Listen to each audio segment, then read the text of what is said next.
जय Hind. Welcome to दक्षिणाई classroom. मैं कुछ भी यहाँ से बोलता हूँ वो आपको सुनाई देता है, और कोई भी आपके आसपास में बहुत सारी चीज़ें हैं जिनसे कुछ ना कुछ आवाज़ आपके पास में आ रही है। आपकी मम्मी आपको बुलाती है तो वो आवाज़ देती है, कोई भी आपको मतलब बुलाना चाहता है तो हमें आवाज़ दे के वो बुलाता है। तो साउंड जो वर्ड है वो हमारे जीवन में बहुत कॉमन है। मतलब साउंड हम हर एक जगह देखते हैं। कभी इंसेक्ट की आवाज़ सुनाई देती है, वो कुछ चींची चींची बोल रहा है, कभी मास्टर बोल रहा है, आपको आपने फ़ोन में गाना चलाया तो सॉन्ग की आवाज़ है आपके पास में, कोई बुला रहा है तो उस बंदे की आवाज़ है। तो साउंड हमारे जीवन में बहुत ही कॉमन है। आज हम इसी साउंड की फिजिक्स पढ़ने वाले हैं। तो मैं मनीष सेवटा, और आज आप मेरे साथ शुरू करेंगे साउंड वेव। इससे पहले हम स्ट्रिंग वेव पढ़ चुके हैं, और स्ट्रिंग वेव साउंड वेव काफ़ी हद तक लिंक्ड है, काफ़ी हद तक दोनों एक एक जैसे हैं। अप्रोक्सीमेटली साउंड वेव के 40% पार्ट है वो स्ट्रिंग वेव के जैसा ही है। अगर आपने वहाँ पे पढ़ा तो इजीली हम उसे कर पाएंगे। कुछ कुछ चीज़ें यहाँ पे थोड़ी डिफरेंट भी है, तो हम वन बाय वन सब चीज़ों को हम शुरू करेंगे।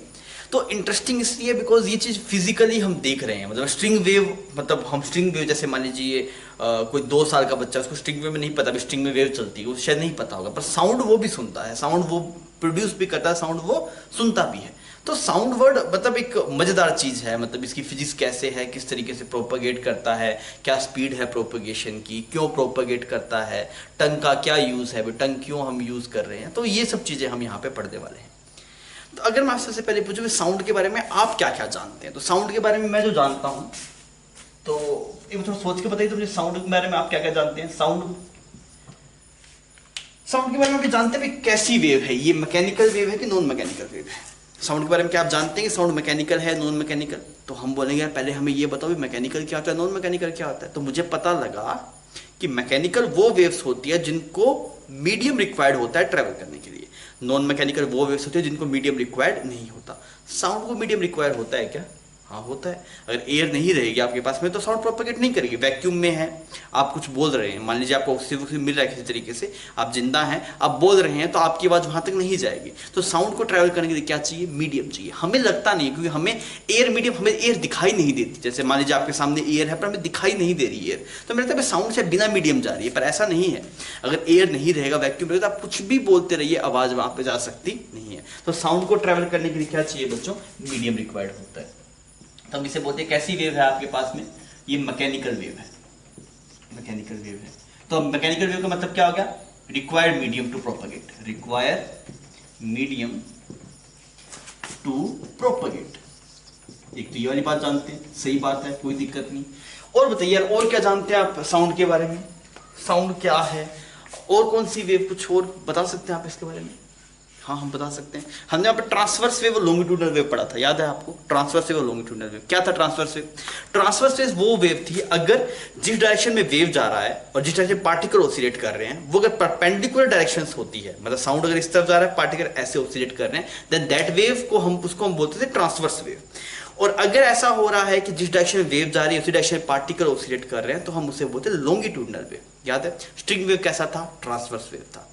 साउंड वेव कैसा है? लॉन्गिट्यूडनल वेव है। Sound is a longitudinal wave. इसका मतलब क्या है?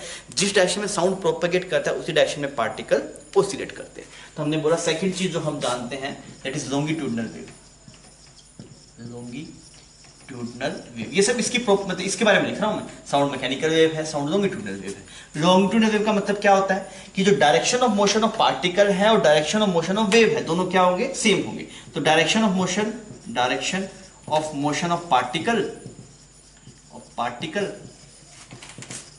and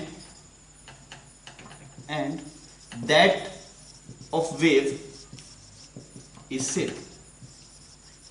पार्टिकल की जो डायरेक्शन ऑफ मोशन होगा आपके पास में और जो वेव का डायरेक्शन ऑफ मोशन होगा वो क्या होगा? सेम होगा। तो ऐसा होता है आपके पास में वेव इधर ऐसे जा रही होती है, वेव ऐसे जा रही है, और पार्टिकल कैसे ऑसिलेट करते हैं? ऐसे ऑसिलेट करते हैं। These are oscillation of particle, oscillation of particle. और इस पे हम बहुत ढंग से चर्चा करेंगे। इस पे अगर आप देखें तो इस पे हम ढंग से चर्चा करेंगे कैसे पार्टिकल ऑसिलेट कर रहे हैं, कितना ऑसिलेट कर रहे हैं, कितनी कहाँ पे होगा, सब चीजें हम यहाँ पे पढ़ने वाले हैं। तो इस चैप्टर में हम एक्चुअली साउंड की पूरी फिजिक्स पढ़ेंगे। साउंड हमने अपनी प्रैक्टिकल लाइफ में बचपन से देखते हैं, फिर कभी हम इसकी फिजिक्स में नहीं गए। आज हमें मौका मिल रहा है कि आज हम इसकी थोड़ी फिजिक्स पढ़ें, उसको बहुत बढ़िया ढंग से समझें। ठीक है जी, अब आगे बढ़ते हैं। और एक चीज अगर आप पूछो साउंड कितने डायमेंशन में प्रोपेगेट कर? साउंड 1D वेव है, 2D वेव है, 3D वेव है? साउंड आप बता सकते हैं? साउंड 1D वेव है, 2D है या 3D है? साउंड थ्री डायमेंशनल वेव है।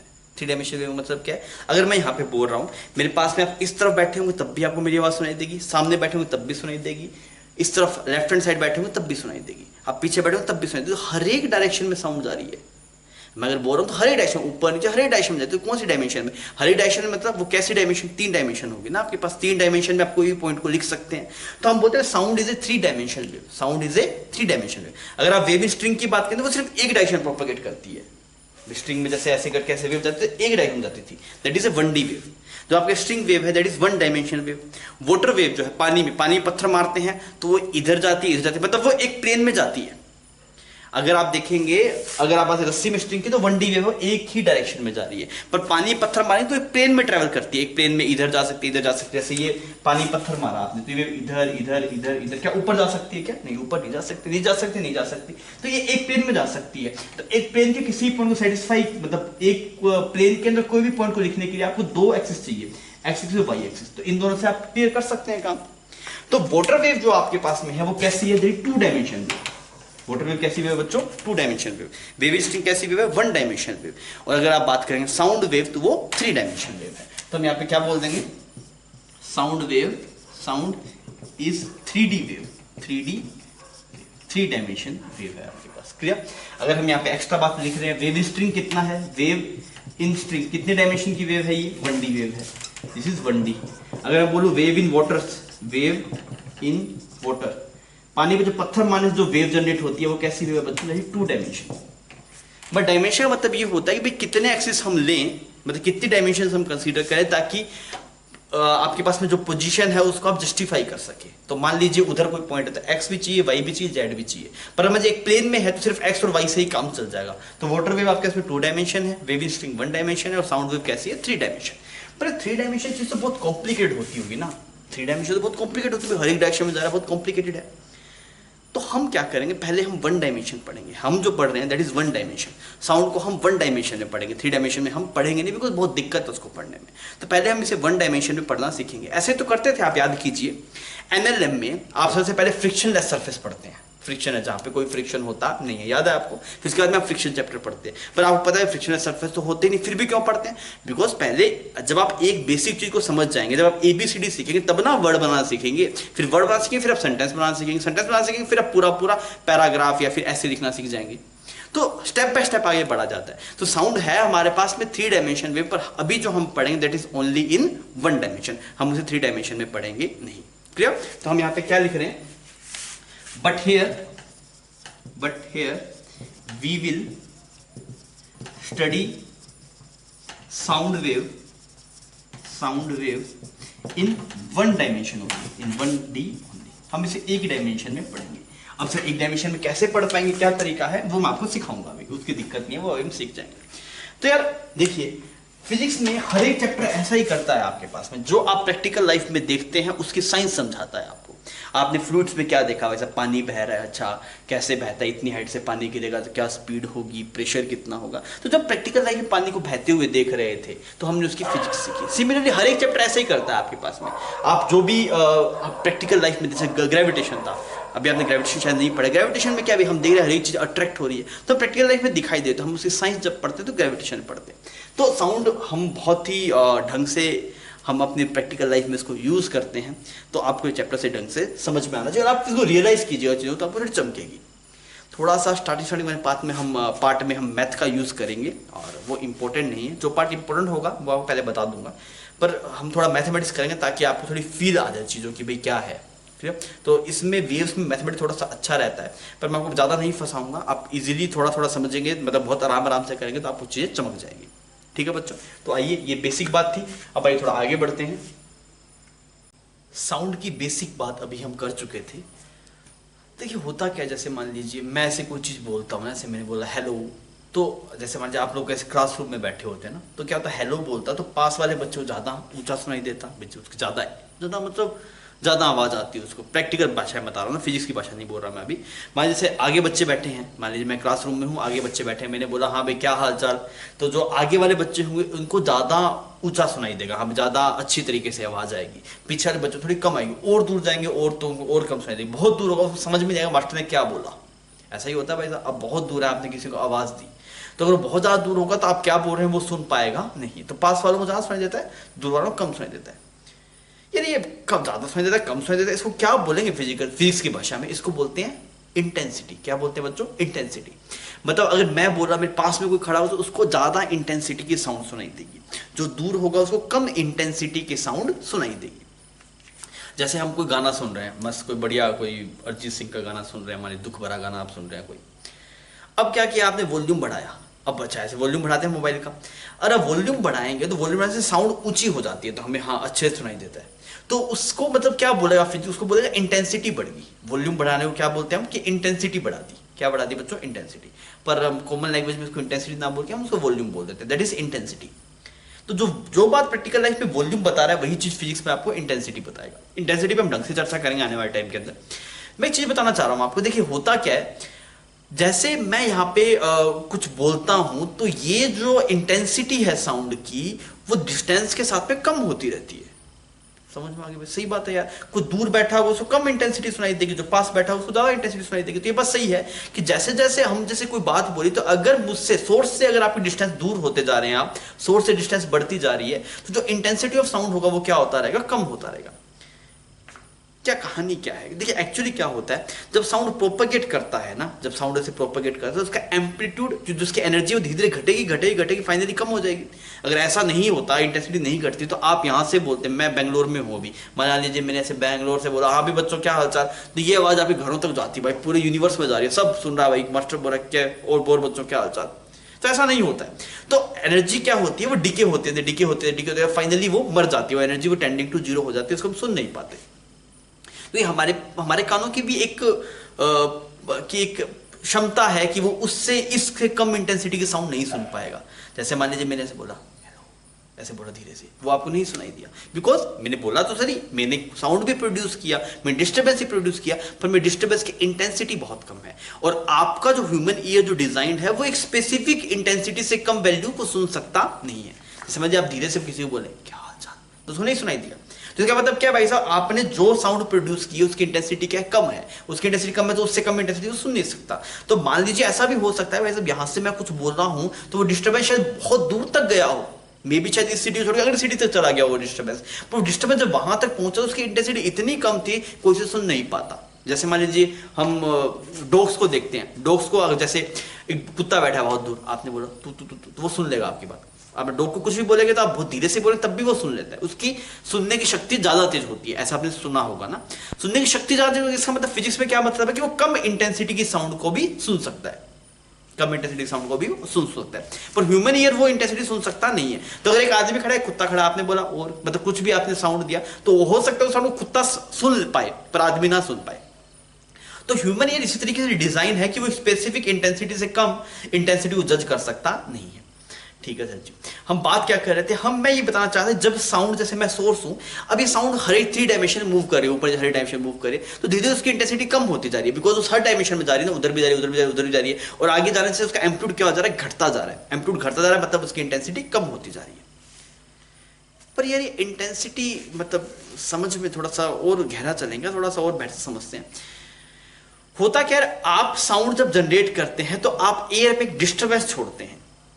आप जब साउंड को जनरेट करते हैं तो आप एयर में डिस्टर्बेंस छोड़ते हैं। जैसे मान लीजिए हम क्रिकेट खेलते हैं तो मैंने बैट से एक बॉल मारी, तो बॉल वाइस है वो डिस्टर्बेंस है, वो बॉल एक डिस्टर्बेंस लेके आगे जा रही है, ऐसा होता है।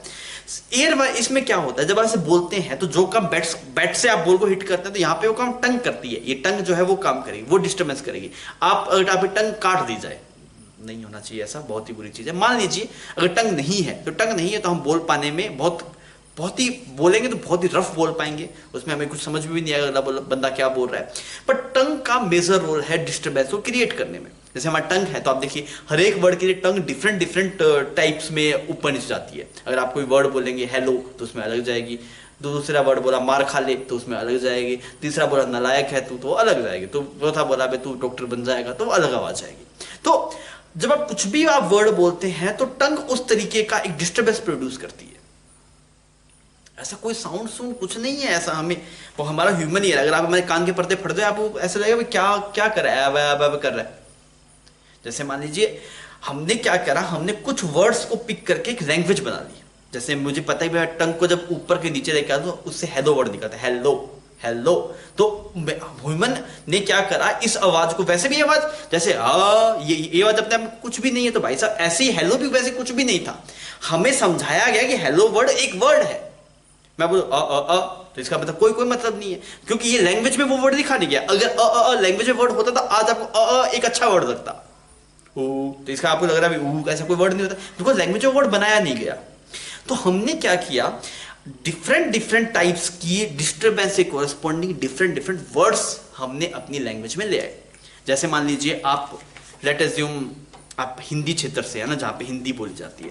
अगर मान लीजिए आपके सामने कोई बंदा मलयालम बोल रहा हो तो आपको लग रहा है बे कर रहा है, हमें कुछ समझ में नहीं आ रहा क्या बोल रहा है, बिकॉज वो वर्ड हम जानते नहीं है। वो भी एक डिस्टर्बेंस है।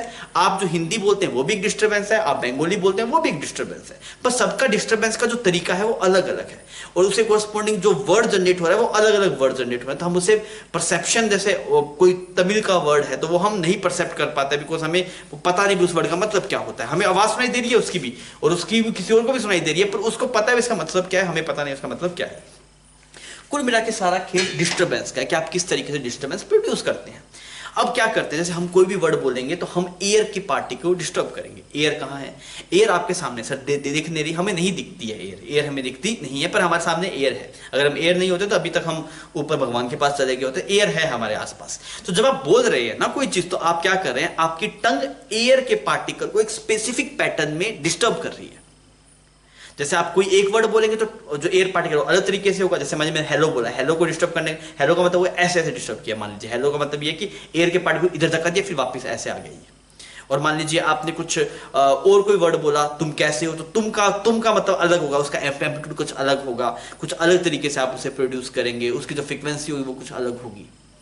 मतलब कोई वर्ड में जीभ जल्दी ऊपर जाके नीचे आती है, कहीं में थोड़ा धीरे आती है, कहीं में मतलब फटाफट ऊपर गई फिर नीचे गई, ऐसा 3 बार होता है, कईयों में 4 बार होता है। तो हमारी टंग एक्सपर्टाइज है, मतलब टंग को पता है वैसे ये वर्ड प्रोड्यूस करने के लिए कैसे जाना है, वो अपने आप सीख जाती है। पता नहीं भगवान ने हमें इस तरीके से बनाया कि हमें पता है हेलो वर्ड बनने के लिए जो डिस्टर्बेंस चाहिए होती है, तो वो टंग को पता है वैसे कैसे डिस्टर्ब करने से हेलो वर्ड आएगा। मेरी बात समझ में आ रही है? तो ये हम डिस्टर्बेंस प्रोड्यूस करते हैं, और आप डिस्टर्बेंस को फील भी कर सकते हैं। आप ऐसे कोई बात कीजिए और अपने मुंह के सामने से हाथ रखिए, तो आपको समझ में आएगा अच्छा हाँ कुछ ना कुछ प्रेशर तो हमें फील हो रहा है। आपको ऐसा लगेगा कोई आप फूंक मार रहे हैं, मतलब आपको कुछ प्रेशर दिखाई देगा आपको। आप ऐसे यहाँ पे हाथ रखिए, आप कुछ भी बोल के देखिए तो आपको लगेगा हाँ यार हाथ के ऊपर कुछ एयर आके टकरा रही है ऐसे। तो क्या जब आपको टंग ऐसे, तो वो इसको ऐसे आगे पीछे एयर को करता है, जो जस्ट आगे वाली है, तो वो आप फील कर सकते हैं। यहाँ पे आपको एयर आगे पीछे मूव करती हुई दिखाई देगी। अब क्या हो रहा है, जैसे मैंने मेरे सामने वाली जो एयर थी, जैसे मेरे जस्ट सामने मेरे माउथ की ये एयर पार्टिकल्स हैं, मैंने इसको स्पेसिफिक वे में डिस्टर्ब किया। जैसे इसको मैंने बोला ऐसे करके ऐसे जाना है, तो ये ऐसे करके ऐसे जाएगा, फिर ये क्या जैसे ऐसे जाएगा तो आगे वाले धक्का मारेगा, ये फिर आगे वाले को मारेगा, ये फिर आगे वाले को मारेगा, ये फिर आगे वाले को मारेगा। इस तरीके से वेव आगे की तरफ ऐसे प्रोपेगेट होती रहेगी। ये बात को समझ पा रहे हैं? जैसे मान लीजिए ये पहला पार्टिकल है आपके पास एयर का, ये दूसरा है, ये तीसरा है, चौथा है, ये पांचवा है, छठा है, ऐसा है। तो आपके पास यहाँ पे टंग थी, मान लीजिए दिस इज टंग। तो अब आपने क्या किया, स्पेसिफिक वे में इसको ऐसे डिस्टर्ब किया ऐसे, तो ये इसको जाके धक्का मारेगा, फिर ये इसको जाके धक्का मारेगा, ये फिर इसको जाके, ऐसे करते करते ये साउंड आपके पास में आगे तक पहुंच जाएगी। अच्छा अब मान जब यहाँ पे ईयर है आपके पास में, तो ईयर में क्या होगा, ईयर को ऐसे जाएगा भाई, ये जो ईयर के पास वाली एयर होगी ना, वो ऐसे करके ऐसा फील कराएगी कि मैं आगे गई फिर पीछे आई। ईयर को क्या लगेगा, ईयर को लगेगा अच्छा यहाँ पे पास की जो एयर थी वो आगे करके पीछे आई। तो जब ये ईयर ऐसे, मतलब वो ऐसी डिस्टर्बेंस को महसूस करेगा कि कुछ ऐसी डिस्टर्बेंस आई है जो ऐसे करके ऐसे आ रही है, तो वो दिमाग को बताएगा ये वाली बात कि भाई साहब ईयर पे ऐसी डिस्टर्बेंस आई है। अच्छा ईयर पे डिस्टर्बेंस आई, तो दिमाग बोले अच्छा ऐसा डिस्टर्बेंस है, इसका मतलब होता है डॉक्टर। मान ले तुझे डॉक्टर बनना चाहता है, आपने बोले डॉक्टर, इसका मतलब डॉक्टर। तो दिमाग में जाएगा अच्छा मुझे डॉक्टर बनने के लिए बोल रहा है। समझ में आ गई ये बात? अगर मान लीजिए कोई और जैसे नलायक वर्ड बोला गया, तो नलायक का डिस्टर्बेंस थोड़ा अलग होगा, वो शायद ऐसे करके कुछ अलग डिस्टर्बेंस होगा, वो डिस्टर्बेंस यहाँ पे जाएगा तो ऐसे करके। तो अब ये कान दिमाग को बताएगा भाई साहब ऐसा करके कोई डिस्टर्बेंस आ रहा है, तो कान बोलेगा अच्छा, वो दिमाग बोलेगा अच्छा ऐसा डिस्टर्बेंस को नलायक बोलते हैं। दिमाग को में वर्ड सुनाई देगा नलायक। अगर आपका दिमाग नहीं चलेगा तो आप उसको परसेप्शन का समझ ही नहीं पाते हो क्या बोलना चाह रहा है, क्योंकि जब दिमाग काम नहीं करे तो डिस्टर्बेंस आप महसूस कर पाएंगे, पर उस डिस्टर्बेंस का क्या मतलब है ये आपको पता नहीं रहेगा। तो ऐसा होता है ना भाई साहब, कईयों का दिमाग काम नहीं करता तो वो हम बोलते हैं भी ये सुन नहीं पाएगा, ये बात को समझ नहीं सकता। समझ क्यों नहीं सकता भाई? दिमाग काम ही नहीं कर रहा, डिस्टर्बेंस तो आ रहा है, कान तो काम कर रहा है, पर डिस्टर्बेंस आ रहा है पर दिमाग समझा ही नहीं पा रहा वैसे इस डिस्टर्बेंस का मतलब क्या है, तो कुछ समझ में नहीं आ रहा क्या बोल रहे हैं लोग।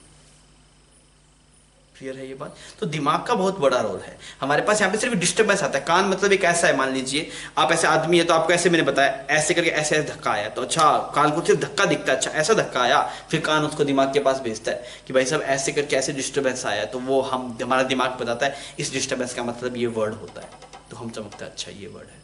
तो बहुत कॉम्प्लिकेटेड और बहुत ही बढ़िया ढंग से ह्यूमन बॉडी को डिजाइन किया गया। जिसने बनाया भगवान है तो भगवान, नेचर है तो नेचर, जिसने बनाया मुझे पता नहीं किसने बनाया, बट बहुत बढ़िया ढंग से। तो आप भी बॉडी का ध्यान रखा कीजिए, बढ़िया वर्कआउट वगैरह किया कीजिए, आंखों का भी ध्यान रखा कीजिए ना, ऐसा ना हो ऐसा फोन देख देख के आंखें खराब कर रहे, प्रॉपर गैप लेते रहा कीजिए बीच में, और कंटिन्यूस देखने की बजाय ऐसे थोड़ा सा आई को ब्लिंक कर लिया कीजिए थोड़ी थोड़ी देर बाद, तो आपको थोड़ा ठीक रहेगा। आंखें मतलब शरीर बचा के रखना है ना, पैदा सुख निरोगी काया। तो ये बात हमें समझ में आ गई, ठीक है भी ऐसा हमें साउंड का थोड़ा आइडिया लग गया। अब और थोड़ी चर्चा करते हैं। देखिए अगर मान लीजिए आपके से कुछ 500 मीटर दूर, 500 मीटर अच्छा खासा हो गया भाई, हाफ किलोमीटर ना, हाफ किलोमीटर दूर आप किसी को बोलेंगे हेलो तो वो नहीं सुनेगा भाई साहब, क्योंकि आपका साउंड कुछ 50 मीटर या 100 मीटर के बाद में डाई आउट हो जाएगा, मतलब उसकी जो इंटेंसिटी है इतनी कम हो जाएगी ह्यूमन इसको जज कर सकता नहीं है। ऐसा होता है, ठीक। तो मैंने बोला भाई सब नहीं सुनाई दे रहा। अब सोच के देखिए, अब आपने एक पाइप ली, आपके पास में एक पाइप है, एक लंबी पाइप है, मान लीजिए थोड़ी दूरी है, 500 मीटर मतलब थोड़ी दूर है, यहाँ पे कोई आपसे 10 मीटर दूर एक बंदा बैठा है, आपने उसको धीरे से बोला कैसा है तू, आपको नहीं सुनाई दिया, शायद पता नहीं ऑडियो में आवाज गई नहीं गई मुझे नहीं पता, मैंने बहुत धीरे से बोला कैसा है तू, मैं भी उसको नहीं सुनाई दे। पर अगर यही काम मैं ऐसे करूं, मैं उसको बोलूं ये पाइप है, ये पाइप अपने कान पे लगा, तो पाइप कान पे लगेगा, मैं धीरे से बोलूं कैसा है तो वो आवाज उसे कान में सुनाई देती है। जो हम बचपन में वोकी टोकी बनाया करते थे, याद है आपको? वोकी टोकी बनाया करते थे, ऐसे एक कुछ भी एक डब्बू लेते थे यहाँ पे, फिर यहाँ पे ऐसे पाइप ज्वाइन करके रखते थे, फिर यहाँ पे ऐसे इसका माउथ रहता था, यहाँ से आप कुछ भी बोलते थे, बहुत स्लोली वगैरह बोलते थे तो भी यहाँ पे आपको सुनाई दे जाता था। यहाँ पे आपके इसमें ईयर था और यहाँ पे आपके इसमें माउथ था, ऐसे करते थे ना, हम धीरे से कुछ बोलते हैं उसको सुनाई देता था। या फिर हम किसी कान में जब कोई बात धीरे से बोलते हैं, कैसे बोलते हैं, ऐसे बोलते हैं, मतलब ऐसे पहले हाथ को ऐसे करते हैं फिर बोलते हैं। हम ऐसा क्यों करते हैं, इसे क्या रीजन है? मतलब मैं एक चीज समझाना क्या चाह रहा हूं आपको कि अगर मैं डायरेक्ट कोई बात बोल रहा हूं तो वो नहीं सुन पा रहा है, पर पाइप के थ्रू बोल रहा हूं तो सुन पा रहा है। क्या मतलब हुआ? जब डायरेक्ट बोल रहे हैं तो आपकी जो साउंड की जो इंटेंसिटी है, जो आपने एनर्जी दी है एयर को, वो हर डायमेंशन जा रही है, ऊपर नीचे, तो उस एक स्पेसिफिक डायरेक्शन में कुछ कम एनर्जी जा रही होगी। बात समझ में आ गई? जैसे मान लीजिए यहाँ पे हर एक डायरेक्शन में गोलियां जा रही है, हर एक डायरेक्शन में गोलियां फायर हो रही है, बुलेट्स जा रही है, तो कोई एक स्पेसिफिक डायरेक्शन में जो बुलेट का काउंट होगा वो टोटल बुलेट से तो बहुत कम होगा। पर आप ऐसा करें नहीं, अब सब बुलेट को सिर्फ एक ही डायरेक्शन में भेजेंगे तो वो उस रीजन में बहुत सारी बुलेट जा पाएगी। समझ में आ रही है? तो जब हम ऐसे रैंडमली बोलते हैं तो वो इंटेंसिटी हर एक डायरेक्शन में जा रही है, इधर इधर ऊपर नीचे हर एक डायरेक्शन में जा रही है। तो अगर हर एक डायरेक्शन में साउंड आपके पास में जा रही होगी तो एक स्पेसिफिक डायरेक्शन में, तो वो बंदा तो एक स्पेसिफिक डायरेक्शन में बैठा है, मान लीजिए मुझसे इस तरफ वो बंदा बैठा है, तो उसको तो इस डायरेक्शन में जो इंटेंसिटी आ रही है वो तो उसी को सुन पाएगा। तो ऐसा हो सकता है टोटल एनर्जी कुछ थी 50 वॉट और उस स्पेसिफिक डायरेक्शन में गई सिर्फ 3 वॉट, तो अब उसको 3 वॉट सुनना है। पर सोच के देखिए, अगर मैं ऐसे पाइप लगा दूं तो पाइप से क्या होगा? पाइप लगाने के बाद में ये साउंड अब सिर्फ इसी डायरेक्शन में ट्रैवल कर सकती है। पहले अगर आप बोल रहे हैं तो साउंड हर एक डायरेक्शन में जा रही है आपके पास में, this is 3D, this is 3 dimension में जा रही है। पर अगर आप पाइप लगा दें तो किस में जाएगा? सिर्फ 1D में जाएगा। तो 1D में अगर जाएगा तो अब आपके पास में क्या होगा कि आपके धीरे से बोलने से भी ये यहाँ पे जो इंटेंसिटी पहुंच रही है वो अच्छी खासी पहुंच जाएगी। क्योंकि पहले क्या हो रहा है, जब आप बोल रहे हैं तो आपकी इंटेंसिटी हर एक डायरेक्शन में डिस्ट्रीब्यूट हो रही है, तो आपको वहां तक कुछ बात पहुंचाने के लिए ज्यादा एनर्जी देनी पड़ रही है। पर अगर ऐसा सिस्टम है तो यहाँ पे थोड़ी सी एनर्जी भी देंगे तो ये एनर्जी ऐसे आगे पहुंच जाएगी आपके पास में, क्योंकि ये सिर्फ एक डायरेक्शन में जाना है, एक डायरेक्शन में जाना है, तो कोरस्पोंडिंग जो इंटेंसिटी है वो सुनाई दे जाएगी इसको। मेरी बात समझ में आ रही है? तो अगर पाइप जैसे अगर जैसे यहाँ से कोई 10 मीटर दूर कोई बंदा बैठा है, आपने उसको बात बोली, हाँ भाई कुछ भी बोला कि थप्पड़ खाएगा, मान लीजिए जैसे बोला भाई थप्पड़ खाएगा, तो उसको नहीं सुनाई दिया। पर यही बात आप बोले पाइप है, इसको कान में लगा ले, उससे कान में लगा, धीरे से बोला थप्पड़ खाएगा, तो वो आवाज पहुंच जाएगी उस तक। आपने ऐसे प्रैक्टिकल लाइफ में किया भी है, क्योंकि जब आप पहले बोल रहे हैं तो हर एक डायमेंशन में आप एनर्जी दे रहे हैं, हर एक डायरेक्शन में एनर्जी जा रही है, तो वो एनर्जी डिस्ट्रीब्यूट हो जा रही है, तो एक स्पेसिफिक डायरेक्शन में कम एनर्जी जा पा रही होगी। जब आपने पाइप ले लिया तो आप एनर्जी को भेजिए एक डायरेक्शन में रहेंगे, तो आप इजीली वो बंदा उस बात को सुन सकता है। तो जब हम साउंड को वन डायमेंशन बना लेते हैं तो साउंड सिर्फ वन डायमेंशन में प्रोपेगेट करती है, तो लॉन्ग डिस्टेंस तक वो साउंड चलेगी। पर अगर आप थ्री डायमेंशन में है तो साउंड की इंटेंसिटी धीरे धीरे डाई आउट होती रहेगी। इस वाले केस में आप लंबी दूर तक सुन सकते थे, मतलब जैसे बिना पाइप के अगर आप देखेंगे तो यहाँ पे जो बात आप 10 मीटर वाले बंदे को सुना सकते हैं, पाइप में वही बात शायद आप 100 मीटर वाले बंदे को भी सुना पाए। क्लियर है बात? ठीक है। तो वन डायमेंशन का मतलब ऐसा ही होता है कि हम साउंड को कंस्ट्रेन कर दें एक डायरेक्शन में चलने के लिए। अगर आपने पाइप में ऐसे कुछ बोला तो आपने पाइप के एयर पार्टिकल को डिस्टर्ब किया ना, तो पाइप के एयर पार्टिकल सिर्फ पाइप के अंदर जा सकते हैं, बाहर तो निकल नहीं सकते, बिकॉज पाइप तो बंद है। तो जब आप ऐसे पाइप में बोलते हैं तो आपने जो एयर के पार्टिकल था उनको कंस्ट्रेन कर दे भाई, जब एक डायरेक्शन में जाना है वो इस पाइप की डायरेक्शन है, तो वो साउंड 1D में आ गया आपके पास। और हम अभी यहाँ पे क्या पढ़ेंगे, सिर्फ वन डायमेंशन पढ़ेंगे। समझ में आ गई बात? तो मैंने पहले बताया था कि मैं आपको सिखाऊंगा कि कैसे हम साउंड को वन डायमेंशन में लेके जा सकते हैं। आई होप आपको बात चमक गई होगी। वन डायमेंशन में लेके जाने के लिए आप एक पाइप लीजिए और उस पाइप में बोलिए तो एक डायरेक्शन में आपको जाती हुई दिखाई देगी। समझ में आ गई बात? ठीक है, ठीक। तो हमें समझ में आ गया भाई साहब कि थ्री डायमेंशन में एनर्जी ज्यादा प्रोपेगेट होगी। तो हम ये बात अब अपनी भाषा में लिखिएगा। अगर हम ओपनली बोलते हैं ये अपनी भाषा में लिख लीजिएगा, अगर हम सीधा बोलते हैं तो साउंड थ्री डायमेंशन में जा रही है, अगर हम ऐसे पाइप में बोलेंगे तो साउंड वन डायमेंशन में जा रही है। तो यहाँ पे साउंड थ्री डायमेंशन जा रही है, यहाँ पे वन डायमेंशन जा रही है। तो अपनी भाषा में इस बात को आप लिख लीजिएगा। क्लियर है? कोई दिक्कत नहीं? ठीक है। तो कितना खूबसूरत सिस्टम है भाई साहब। हमारा दिमाग एक डिस्टर्बेंस को इंटरप्रेट करता है, उस डिस्टर्बेंस से कोरस्पॉन्डिंग कोई वर्ड बताता है, फिर वो वर्ड से हम समझते हैं अच्छा इसने बोला हेलो, हेलो का मतलब है पूछना चाह रहा है भी हाँ वो मुझे अभिवादन कर रहा है या फिर मुझे ग्रीटिंग्स दे रहा है। तो बहुत ही बढ़िया सिस्टम बॉडी का बनाया हुआ है। तो ये साउंड का कुछ बेसिक पार्ट और था। अब आइए अपने थोड़ा और आगे बढ़ते हैं, साउंड के बारे में थोड़ा मैथमेटिकल उसकी इक्वेशंस वगैरह देखते हैं, तो आपको थोड़ा और बेटर आइडिया मिलेगा। तो ये सब भाषा जो मैंने आपको बताई है ये आप अपनी भाषा में लिखेंगे, मैं इसमें लिखवा नहीं रहा हूँ, ऐसा नहीं है इससे कुछ पूछ लेगा, पर ये फीलिंग के लिए है कि भाई साहब साउंड को फील कर पाए। ठीक है, छाप लीजिए। साउंड पे बेसिक चर्चा के बाद में अभी हम ये देखते हैं भी साउंड का माइक्रोस्कोपिक एनालिसिस थोड़ा करते हैं ना, भाई साउंड कैसे प्रोड्यूस हो रहा है, कैसे फॉर्मेट्स में ट्रैवल करता है। जैसे स्ट्रिंग में था तो स्ट्रिंग में जैसे वेव ट्रैवल करे तो एक ऐसे आपको वेव फॉर्म ऐसे चलता हुआ दिखाई देता है, ऐसे एक लूप सा हुआ करता है, वो लूप चलता हुआ दिखाई देता था एक्चुअल में। हमने एनिमेशन में देखा, हमें चलता हुआ दिखता था, ऐसा कुछ चीज चल रही है आगे। तो साउंड में क्या होता है, साउंड में कौन चलता है, कैसे चलता है, क्या है, तो उस पर हम थोड़ी सी हम चर्चा करने वाले हैं। आपको पता है साउंड वन डायमेंशन वेव है। स्ट्रिंग वेव में जो वेव थी वो आपके मैं ये नहीं, आपको ये पता है साउंड कैसे लॉन्गिट्यूडनल वेव है, और जो स्ट्रिंग में वो जो वेव थी that is a transverse wave, तो उसमें पार्टिकल ऊपर नीचे मूव करते थे वेव आगे जाती थी। यहाँ पे ये सिनेरियो नहीं है। यहाँ पे क्या है, जिस डायरेक्शन में वेव चलेगा उसी डायरेक्शन में पार्टिकल ऑसिलेट करेंगे। तो ये बात का आप ध्यान रखिएगा, ये बात पता होनी चाहिए। अब आइए अपने थोड़ा सा बेसिक चर्चा करते हैं, थोड़ा मैथमेटिकल और थोड़ा सा विजुअलाइज करने की कोशिश करते हैं कि भाई साउंड कैसे ट्रेवल कर रहा होगा। ठीक है, ढंग से देखिएगा। बिकॉज रस्सी वाली वेव में, जैसे मैं बोलूँ रस्सी में वेव चल रहा है वो दिखाई देता है आपको, रस्सी में वेव आपने देखा है, पर साउंड अभी बोल रहा हूँ साउंड आगे जा रही है पर आपको दिखाई नहीं देती। साउंड अगर आपको दिखाई दे तो देखने में थोड़ी दिक्कत होगी, तो आपको ढंग से देखना पड़ेगा। अब समझ पाए ना, रस्सी वाली वेव हम देखते आ रहे हैं, हमें दिखाई देती है, पर साउंड हमें सुनाई देता है, हमें साउंड दिखाई नहीं देता। अभी हम साउंड को देखेंगे, समझ पा रहे हैं? थोड़ा सा आपको जोर आएगा। अब ढंग से सुनेंगे ना, अगर बात को ढंग से सुनेंगे तो आपको बात चमक जाएगी। देखिए क्या है, सबसे पहले तो हम बात कर रहे हैं कि हम इस ट्यूब में स्टडी करेंगे इसको, हम साउंड को एक ट्यूब में स्टडी करेंगे। समझ में नहीं ऐसा ट्यूब में क्यों स्टडी कर रहे हो, हम तो ट्यूब में नहीं बोलते, हम तो जनरल बोलते हैं। बिकॉज हमें पता है कि अगर हम 3D में बात करें तो 3D में समझना बहुत कॉम्प्लेक्स हो जाएगा, तो हम सबसे पहले किससे बात करें, ट्यूब में बात कर रहे हैं। ठीक है, तो साउंड एक ट्यूब में बात कर रहे हैं हम। अच्छा, अगर हम ट्यूब में बात करेंगे साउंड कितने डायमेंशन की रहेगी, फिर 1 डायमेंशन, 2 डायमेंशन और 3 डायमेंशन। हम साउंड की स्टडी एक ट्यूब में करेंगे। अच्छा, ट्यूब में अगर साउंड प्रोपेगेट करेगा तो आप उसे कैसी वेव बोलेंगे, 1D, 2D और 3D, कौन सी बोलेंगे? अब तो साउंड 3D में नहीं है ना, आपने एक पाइप में बोला, तब सिर्फ साउंड एक पाइप के अलोंग जा सकती है, तो साउंड कैसी बात मतलब क्या हो जाएगा, साउंड एक अब 1D वेव बन जाएगी। तो हम क्या बोल रहे हैं, here we will study sound in a pipe या फिर ट्यूब, so that sound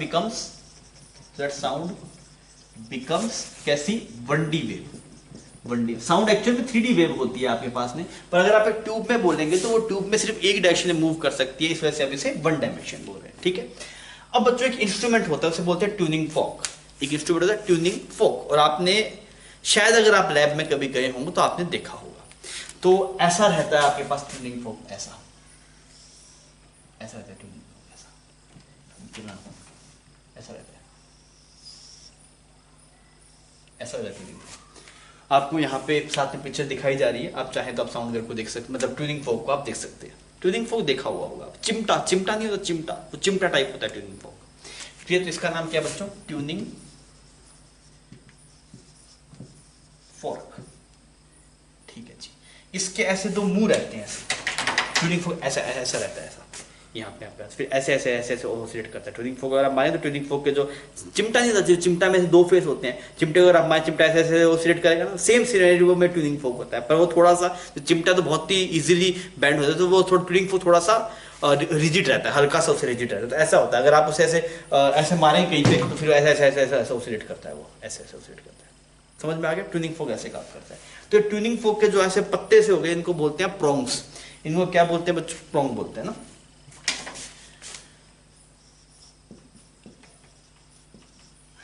ठीक है, अब ये करता क्या है ट्यूनिंग फोक। ट्यूनिंग फोक का सिनेरियो ये है, अगर आप ट्यूनिंग फोक लेते हैं, ट्यूनिंग फोक ऐसे कोई लकड़ी पे हिट करते हैं, फिर किसी भी चीज पे हिट करते हैं, तो वो ऐसे वाइब्रेट करता है, ऐसे इसके चिमटे जो होंगे वो, इसका ये जो ये कोई भी मेटल की जो बॉडी है वो ऐसे ऑसिलेट करती है, ठीक है।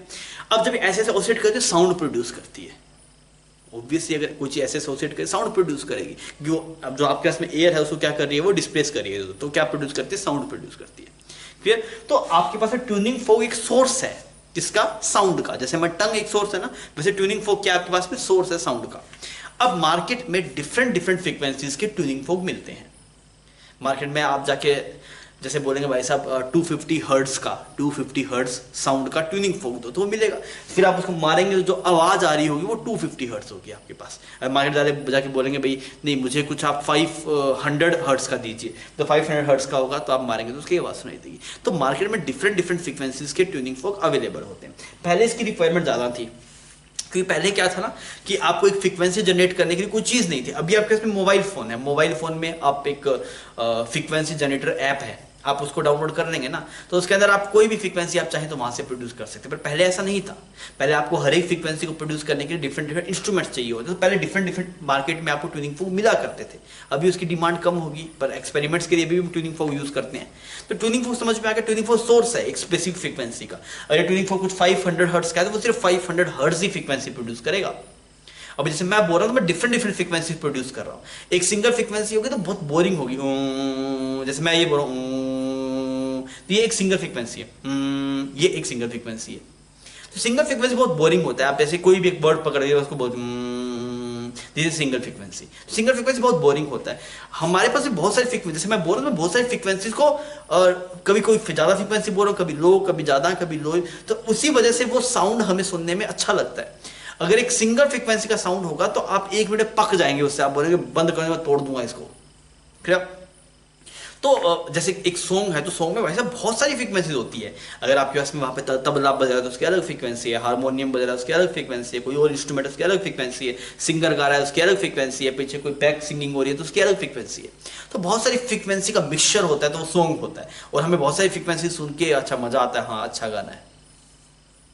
समझ में आ गई बात। तो ट्यूनिंग फोक समझ में आया क्या? ट्यूनिंग फोक एक सोर्स है किसका, मतलब एक फ्रीक्वेंसी को जनरेट करने का, और हर एक मार्केट में आपको डिफरेंट फ्रीक्वेंसी के ट्यूनिंग फोक मिलते हैं, ठीक है। कैसे साउंड जनरेट करते हैं? ट्यूनिंग फोक लेते हैं, उसको एक लकड़ी आती है स्पेसिफिक, उस पर मारते हैं, तो उसको रखते हैं हवा में, तो वो एक साउंड प्रोड्यूस करता है, वो स्पेसिफिक फ्रीक्वेंसी का साउंड होता है, ठीक है जी, बात समझ में आ गई।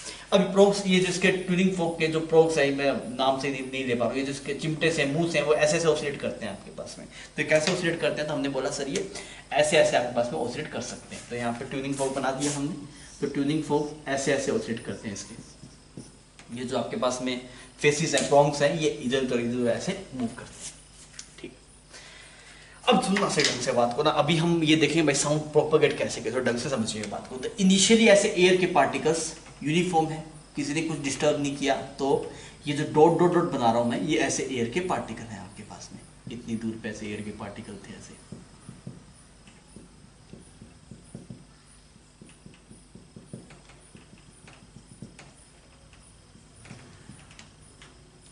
समझ में आ गई बात? तो ऐसे एयर के पार्टिकल्स हैं आपके पास में, ठीक है। और सब एयर के पार्टिकल्स को आप एक नाम दे दीजिए ना। ये एयर की जो लेयर है, इस लेयर का नाम कर दो ए, इस लेयर का नाम कर दो बी, इस लेयर का नाम कर दो सी, इसका नाम कर दो डी। वैसे समझने के लिए आपको, ताकि मैं बता पाऊं भाई ये ए जो लेयर थी वो आगे चलेगी, बी लेयर आगे चलेगी, ताकि थोड़ा सा दिखे भाई कौन सी लेयर की बात हो रही है। तो ये जो लेयर थी, यहाँ पे जो लेयर है एयर की उसका नाम है ए, इससे आगे जो लेयर की है वो है बी। तो ये बहुत पास पास डिफरेंस में, बहुत ऐसा नहीं दूरी बहुत ज्यादा है, हमने डायग्राम के लिए बनाया है इसको ताकि हम समझ पाए। यहाँ तक तो कोई उलझन नहीं, यहाँ पे कोई दुख दर्द नहीं, यहाँ तक सिंपल सी बात है, ठीक है। अब देखिए जब आप क्या करते हैं, ट्यूनिंग फोक को जब आप ऐसे हिट करके यहाँ पे लेके आते हैं, तो अब ये जो ट्यूनिंग फोक का जो प्रोग है वो ऐसे मूव करेगा। पहले कैसा मूव करेगा? ऐसे मूव करेगा। और ये कैसे मूव करेगा? ऐसे बाहर की तरफ मूव करेगा। तो हम सिर्फ इधर वाले साउंड को देख रहे हैं, हम इधर वाले साउंड को नहीं देख रहे, क्योंकि ये वाला जो आपके पास में इस ट्यूनिंग फोक का जो प्रोग होगा वो इधर उधर मूव करे तो इधर वाली एयर को डिस्टर्ब करेगा, और ये वाला जो है आपके पास में वो इधर वाली एयर को डिस्टर्ब करेगा। तो हम इसको चिमटा बोल दे रहे हैं ना, ठीक है। कि क्या पता मैं इसको गलत प्रोनाउंस कर रहा हूँ, आप भी गलत प्रोनाउंस करें, तो इसको शायद प्रोंग स्पेलिंग इसकी ये रहती है, प्रोंग आप एक बार देख लीजिएगा, प्रोंग स्पेलिंग रहती है इसकी। अब क्या प्रोनाउंस करेंगे इंग्लिश में थोड़ी वीक, आप देख लीजिएगा ना। तो आपको समझ में आ रहा है भाई साहब, ये इसको इधर धक्का मार रहा है ऐसे, ये जो ट्यूनिंग फोक का ये वाला जो चिमटा है वो इधर इधर जाना चाह रहा है। तो अगर ये इधर जाना चाहे तो क्या करेगा, ये जो एयर के पार्टिकल होंगे इसे बोला चल भाग यहां से। भाई साहब क्यों धक्का मारा यार इसको? भाई ये वाला जो चिमटा है उसको धक्का मारा वाला, निकल यहाँ से। आप सोच के देखो ना, ये चिमटा कैसा ऐसा है, ये चिमटा अभी ऐसे ऐसे जाएगा तो ऐसे जाएगा, धक्का मारेगा ना एयर को। तो ये क्या क्या करेगा, एयर का जो ए लेयर है सबसे पहले उसको किस तरफ पुश करेगा? इस तरफ पुश करेगा। लेयर ए जो आपके पास में है उसको इस तरफ मूव करवाएगा। अरे समझ में आ गया? चिमटे ने जो सबसे पहले वाली लेयर थी उसको धक्का मारा, क्योंकि वो फैलना चाहता है। अगर वो फैलना चाहता है उसके बोले मुझे जगह चाहिए तो अपनी जगह खाली कर तू, आगे निकल। अरे समझ में आ रहा है? तो क्या होगा आपके पास में, ये जो ए होगा ये अपनी इस वाली पोजीशन को छोड़ के कुछ यहां पे आ जाएगा।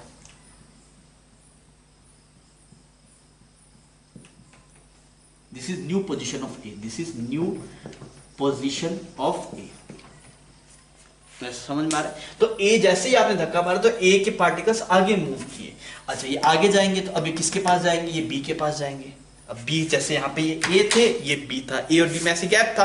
ए को पीछे चिमटे ने धक्का मारा तो चिमटा ये ए क्या जो एयर पार्टिकल तो आगे गए आगे गए आगे गए। अब ये जैसे बी वाले से टकराएंगे तो बी को धक्का मारेगा, तो बी वाले आगे जाएंगे, फिर आगे सी है, सी को धक्का मारेगा, सी आगे जाएगा, फिर डी को मारेगा, डी आगे जाएगा। तो इस तरीके से डिस्टर्बेंस जो है, आपने डिस्टर्बेंस किसके थ्रू दी? चिमटे को दी। बट चिमटे this tuning folk was the source of disturbance.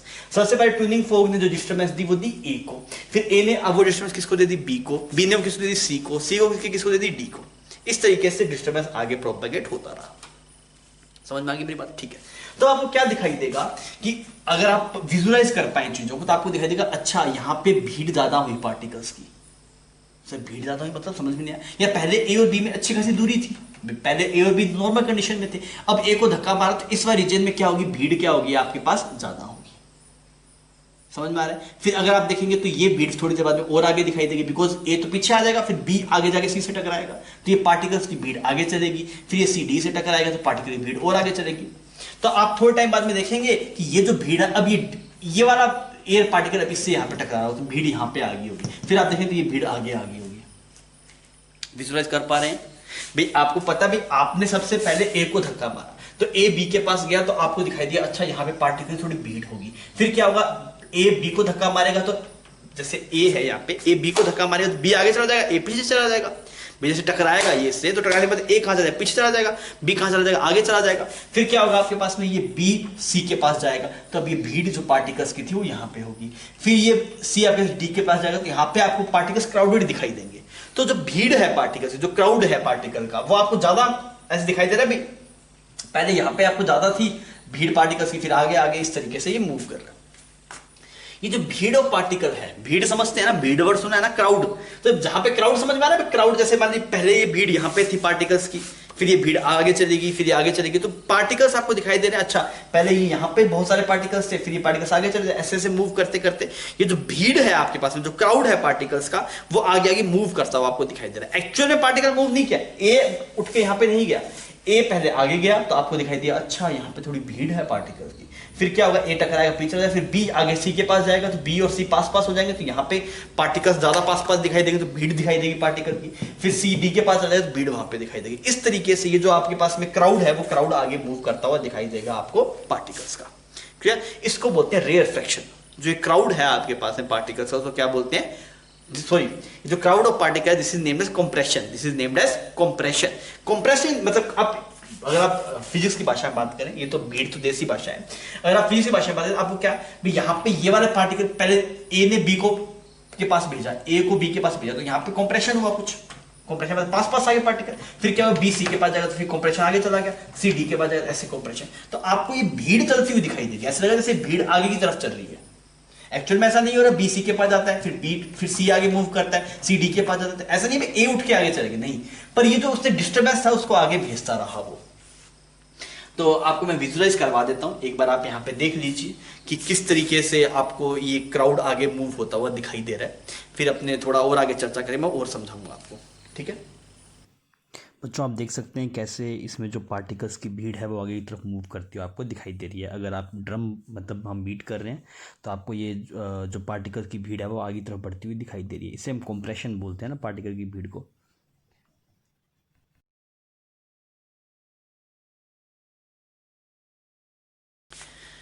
तो आपको दिखा भी किस तरीके से वो पार्टिकल्स की भीड़ ऐसे आगे मूव करी थी, ठीक है। अब अभी कहानी खत्म नहीं हुई है, तो हमें यहाँ पे दिखाई दे रहा है कि this is named as compression, this is here compression, compression is generated,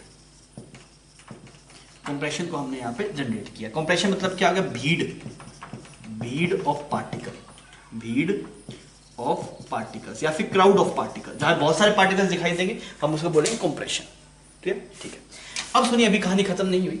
अब इसके बाद में क्या होगा, जैसे ही ए बी से टकराएगा तो ए अब वापस किस तरफ आएगा, बी की तरफ आ रहा है, सॉरी रुकिए मैं डायग्राम बना दूं फिर समझाता हूं आपको ना। ऐसा कुछ होगा, यहां पे से पार्टिकल्स से एक ही,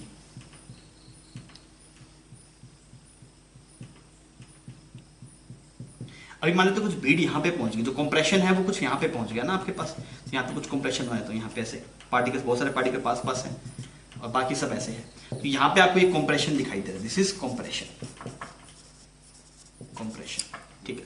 अब देखिए आप, अब क्या होगा, ये ए जो था, ए पहले बी से टकराया था, ए पहले बी से टकराया था, अब ए वापस इस तरफ वेलोसिटी दिखाई दे रही है आपको ए की, पहले ए की वेलोसिटी थी वो इस तरफ थी आपके पास में, क्योंकि इसने इसको धक्का मार तो इस तरफ जाना चाहता। अभी ए क्या हुआ, ए बी से टकरा के आया और बी से टकरा के आया तो ए की वेलोसिटी किस तरफ होगी बच्चों, पीछे की तरफ होगी, पीछे की तरफ होगी। और इतने टाइम में अगर आप देखेंगे ट्यूनिंग फोर्क किस तरफ जा रहा है, ट्यूनिंग फोर्क की बार ऐसे बैंड हो गया, ट्यूनिंग फोर्क किस तरफ जा रहा है, इस तरफ जा रहा है।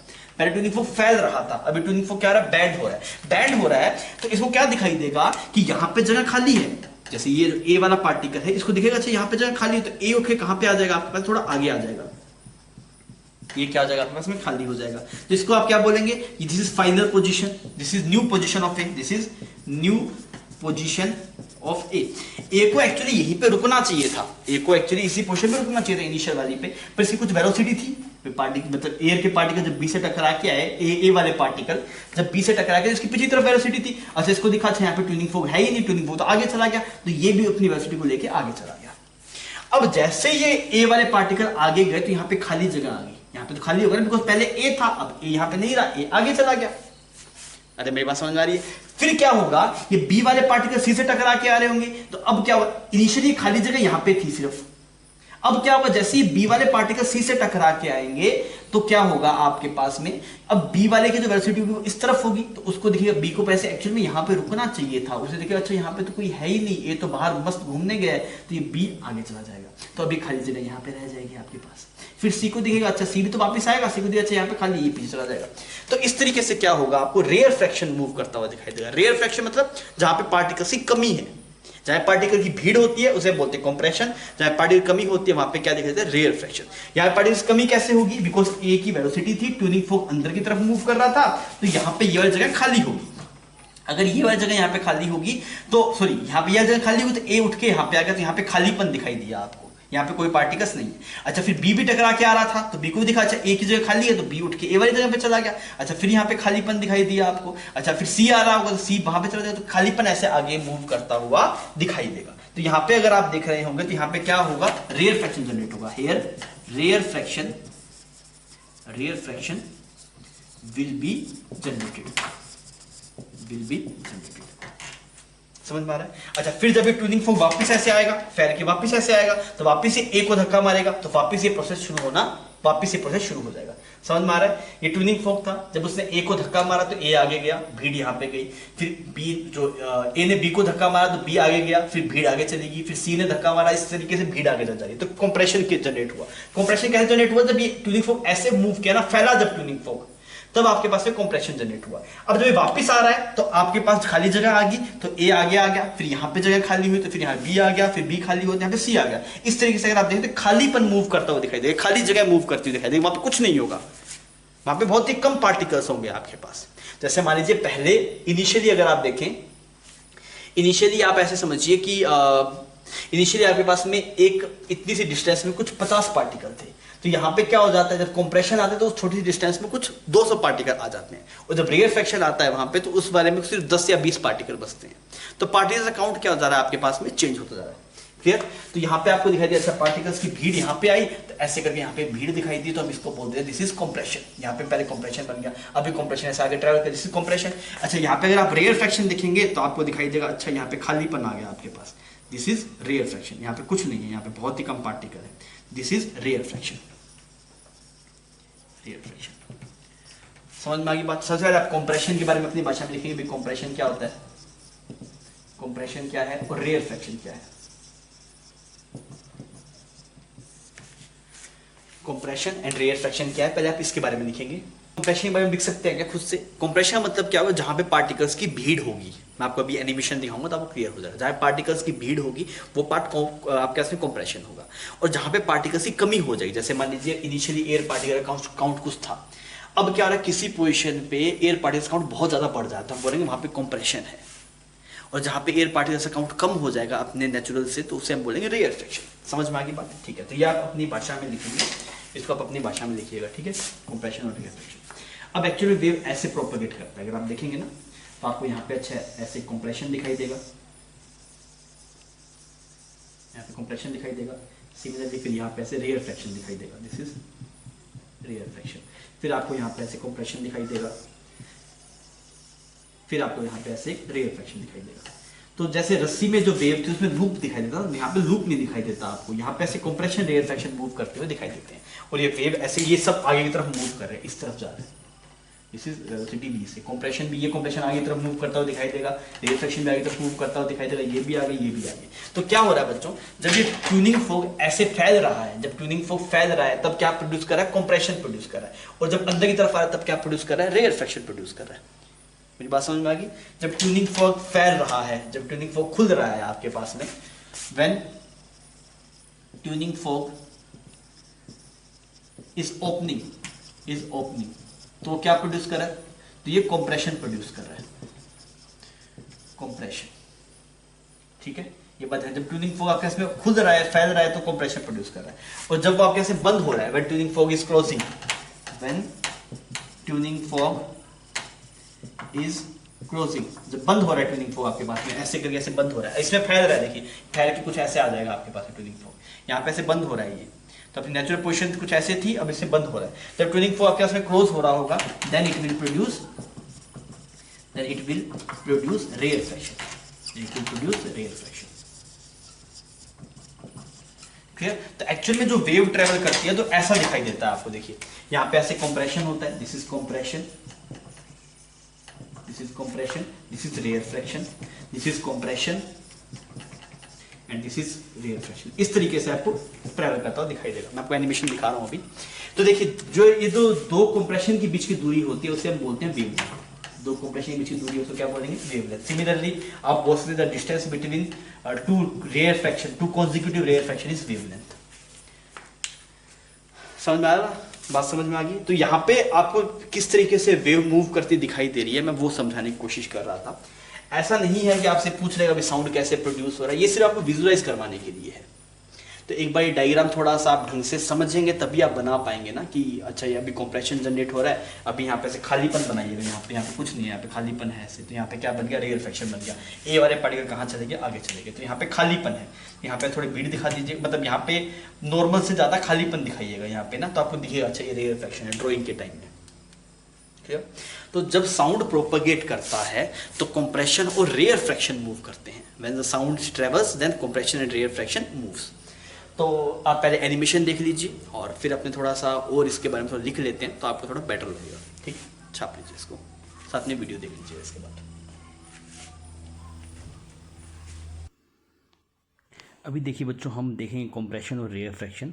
जहाँ पे इस कर्व का पीक बन रहा है, जहाँ पे ट्रफ है, वो सब देखिए वो सब कंप्रेशन है, और जहाँ पे क्रेस्ट वाला पार्ट है वहाँ पे रेयरफ्रैक्शन है। तो जहाँ पार्टिकल की भीड़ जा रही है आपके पास में, वो कंप्रेशन दिखाई दे रहा है, बीच में रेयरफ्रैक्शन भी आ रहा है। तो आप एक बार ढंग से इसको एनालाइज कर लीजिए। देखिए ये सब कंप्रेशन वाले पार्ट हैं। सिमिलरली अभी हम रेयरफ्रैक्शन देखेंगे, जहाँ पे भीड़ नहीं है पार्टिकल की, जहाँ पे खालीपन है आपके पास। देखिए ये रेयरफ्रैक्शन है। तो इस कर्व का जो बॉटम वाला पार्ट आ रहा है वो रेयरफ्रैक्शन को शो कर रहा है, टॉप वाला कंप्रेशन को शो कर रहा है। ये लैम्बडा डिस्टेंस होगी दो कंप्रेशन और रेयरफ्रैक्शन के बीच में। अभी हम पहले देख चुके थे कि भाई साउंड वेव जब प्रोपगेट करता है तो आपको कंप्रेशन और रेयरफ्रैक्शन मूव करते हुए दिखाई देते हैं। तो हमने डेफिनेशन में लिखा है, डेफिनेशन हमने ये दिखाई कि साउंड जब प्रोपगेट करती है तो आपको क्या ट्रैवल करते हुए दिखाई देते हैं, कंप्रेशन और रेयरफ्रैक्शन ट्रैवल करते हुए दिखाई देते हैं।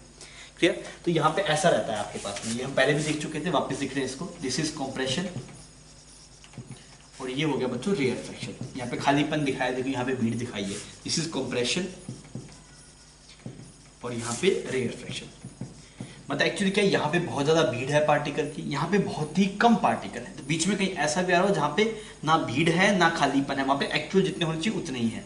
तो अगर आप देख रहे हो यहाँ पे ऐसे आ रहा होगा आपके पास में, तो ये वो पोजीशन है जो नेचुरल पोजीशन है, जहाँ पे ना ही कंप्रेशन ना ही रेयरफ्रैक्शन है, वहाँ पे कुछ चेंज नहीं हुआ आपके पास, जितने पार्टिकल पहले थे उतने के उतने ही है। और यहाँ पे अगर आप देखें तो यहाँ पे भीड़ है, यहाँ पे हाईएस्ट भीड़ है पार्टिकल की, फिर पार्टिकल भीड़ कम हुई। यहाँ पे आपके पास में एक्चुअल जो रिक्वायरमेंट थी जब कुछ नहीं ट्रैवल करा था वो उतना काउंट आ जाएगा। फिर धीरे देखेंगे अच्छा खालीपन आया, मैक्सिमम खालीपन आया, फिर ये बढ़ेगा, इस तरीके से मूव करता है। समझ में आ गई बात? ठीक है। अब देखिए, अभी हमने जो अभी तक समझा है वो हमने ये समझा कि कंप्रेशन में पार्टिकल्स की भीड़ होती है, रेयरफ्रैक्शन में खालीपन होता है। तो लोग उसको कई बार ऐसे ही बोल देते हैं, कंप्रेशन का मतलब हो गया, कंप्रेशन का मतलब बोल दिया लोगों ने एक्सिस प्रेशर। ये कैसे बोल दिया? अब सोच के देख, अगर पार्टिकल बहुत ज्यादा पास में आ जाएंगे तो उनके बीच में जो फोर्सेस लग रहे होंगे वो ज्यादा हो जाएंगे। आपने भीड़ दे दी ना, पहले खाली थे पार्टिकल, अब आपने ऐसे भीड़ कर दी तो वहां पे प्रेशर क्या हो जाएगा, ज्यादा हो जाएगा। कहीं पे खालीपन हो गया तो वहां पे प्रेशर क्या हो जाएगा, कम हो जाएगा। समझ में आ रहा है? या तो आप कंप्रेशन को ऐसे बोलते हैं जहां पार्टिकल्स की भीड़ है वो कंप्रेशन है, पर मोस्टली केसेस में उसको ऐसे बोला जाता है कि जहां पे अगर पार्टिकल्स पास होंगे तो प्रेशर ज्यादा हो जाएगा ना एयर का। आप सोच के देखिए, एक कमरे में अभी एयर पार्टिकल, अब आप इसमें और एयर पार्टिकल भर देंगे, और एयर पार्टिकल भर देंगे, अगर प्रेशर क्या हो जाएगा, ज्यादा हो जाएगा। तो अगर आप बोलेंगे कंप्रेशन में प्रेशर क्या हो जाता है, एक्सिस प्रेशर आ जाता है आपके पास में। तो अगर मान लीजिए एटमोस्फियर का प्रेशर कुछ पी नोट है, पी नोट एटमोस्फियर का प्रेशर है, तो पी नोट से कुछ एक्स्ट्रा हो जाएगा, डेल्टा पी हो जाएगा। क्लियर? अगर आप बात करेंगे रेयरफ्रैक्शन की, तो रेयरफ्रैक्शन में क्या हो जाएगा बच्चों, एक्सिस प्रेशर ना होके क्या हो जाएगा, लो प्रेशर हो जाएगा। मतलब जो एटमॉस्फेरिक प्रेशर से प्रेशर क्या हो जाएगा, वहां पे कम हो जाएगा। तो हम क्या बोलेंगे, लो प्रेशर, लेस प्रेशर कर देते हैं, लेस प्रेशर। तो वहां पे जो प्रेशर होगा, तो पहले मान लीजिए पी नोट था, ये माइनस डेल्टा पी आ गया। पी नोट आपके पास में क्या होगा, पी नोट हो गया एटमॉस्फेरिक प्रेशर, जब कुछ नहीं ट्रैवल करा, जब जो प्रेशर था वो हो गया आपके पास में पी नोट। और डेल्टा पी है आपके पास में चेंज इन प्रेशर। समझ में आ गया? तो अगर आपको मैं बोलूं कि कंप्रेशन और रेयरफ्रैक्शन में कहां का प्रेशर ज्यादा, तो कंप्रेशन का प्रेशर क्या ज्यादा, रेयरफ्रैक्शन का प्रेशर क्या कम। तो बीच में अगर आप देख रहे हैं, अच्छा यहाँ का P note plus delta P, यहाँ का P note minus delta P, तो बीच में कहीं वो पोजीशन भी आएगी जहां का प्रेशर एटमॉस्फेरिक प्रेशर के बराबर होगा, और उस पॉइंट के कोरस्पॉन्डिंग वहां पे ना ही भीड़ होगी ना ही खालीपन होगा, जैसे पहले पार्टिकल थे उतना ऐसा काउंट होगा। समझ में आ रहा है? तो इस तरीके से भी आप बोल सकते हैं। तो हमें कहानी समझ में आ गई भाई साहब कि कंप्रेशन के अंदर प्रेशर ज्यादा होता है, रेयरफ्रैक्शन में प्रेशर कम होता है। सिमिलरली आप ऐसे ही बोल सकते हैं कंप्रेशन में जो डेंसिटी होगी पार्टिकल की, कंप्रेशन में आप क्या बोल सकते हैं, डेंसिटी क्या होगी आपके पास में, ज्यादा हो जाएगी। डेंसिटी क्या हो जाएगी, फिर ज़्यादा हो जाएगी। सही बात है। अभी कंप्रेशन मतलब भीड़ है, छोटे से वॉल्यूम में जब ज़्यादा पार्टिकल होंगे तो डेंसिटी क्या हो जाएगी, ज़्यादा हो जाएगी। तो उस डेंसिटी को आप क्या लिख सकते हैं, it is rho naught plus delta rho. Similarly अगर मैं पूछूं रेयर फ्रैक्शन में, तो रेयर फ्रैक्शन में क्या होगा, जो डेंसिटी होगी वो क्या हो जाएगी बच्चों, कम हो जाएगी, बिकॉज उस वॉल्यूम में जो पार्टिकल जो काउंट था वो कम हो गया। तो उसकी जो डेंसिटी अगर आप लिखेंगे रो नॉट माइनस डेल्टा रो लिख सकते हैं। Clear.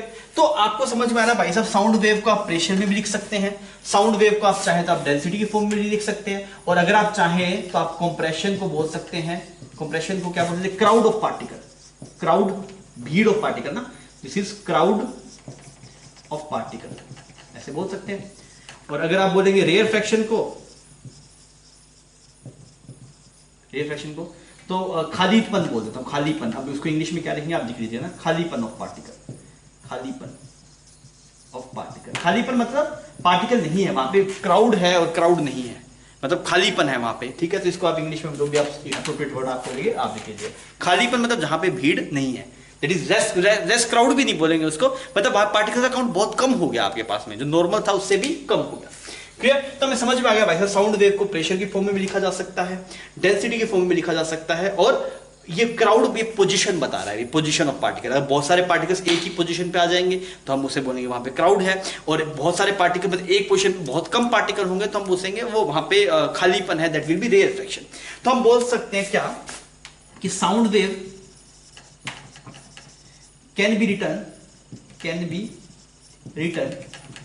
In three formats, in three format. कौन कौन से फॉर्म में लिखा जा सकता है, साउंड वेव को आप प्रेशर की फॉर्म में भी लिख सकते हैं, प्रेशर वेव में भी लिख सकते हैं, डिस्प्लेसमेंट वेव में भी लिख सकते हैं, डिस्प्लेसमेंट वेव की फॉर्म में भी लिख सकते हैं, और चाहे तो आप डेंसिटी वेव की फॉर्म में भी लिख सकते हैं।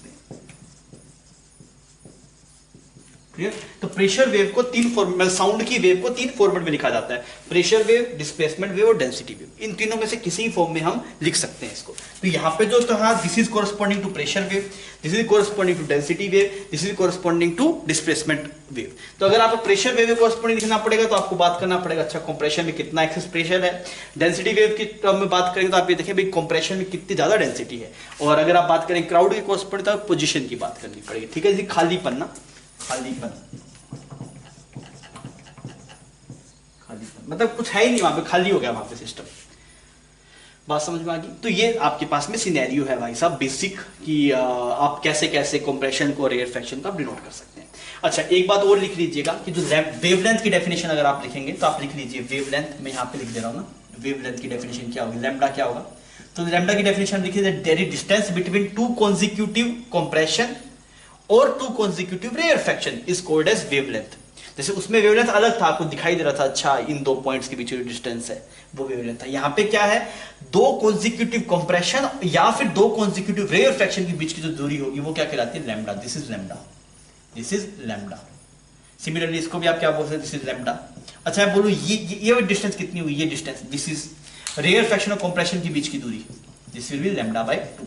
तो अगर आप बोलेंगे सर कंप्रेशन के बीच की दूरी तो वो हो जाएगा लैम्डा, कंप्रेशन और रेयर फ्रैक्शन के बीच की दूरी दैट इज लैम्डा बाय 2, और अगर रेयर फ्रैक्शन और रेयर फ्रैक्शन के बीच की दूरी की बात करें दैट इज लैम्डा। एक सब कॉन्जिक्यूटिव की बात हो रही है, दिस इज ऑल कॉन्जिक्यूटिव।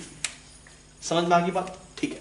तो हमने इस वाले लेक्चर के अंदर ऐसा कुछ नहीं किया जिससे सवाल आ जाए, सवाल वाला कुछ नहीं किया, पर हमने इंट्रोडक्शन किया है चैप्टर का, हम थोड़ा फील लेने की कोशिश की है। तो एक बार आप खुद और एनिमेशंस आप देख सकते हैं, अगर आपको चीज़ों की फील नहीं आई, ये कंप्रेशन रेयर फ्रैक्शन थोड़े दिखने में दिक्कत होता है तो एनिमेशन उसमें आपकी हेल्प कर सकता है। कुछ मैंने यूज़ किए हैं, आई होप आपको उसको समझ में आ गया होगा। फिर भी अगर नहीं आया तो आप और एनिमेशन देख के आप उसे और बेहतर ढंग से समझने की कोशिश कीजिए। ठीक है बच्चों, तो हम नेक्स्ट वाले लेक्चर के अंदर हम इक्वेशन ऑफ साउंड वेव की बात करेंगे। तो ये बेसिक पार्ट हम यहीं पे ख़त्म करते हैं। Thank you for watching. I hope आपने लेक्चर को एंजॉय किया होगा। मिलते हैं नेक्स्ट लेक्चर के अंदर।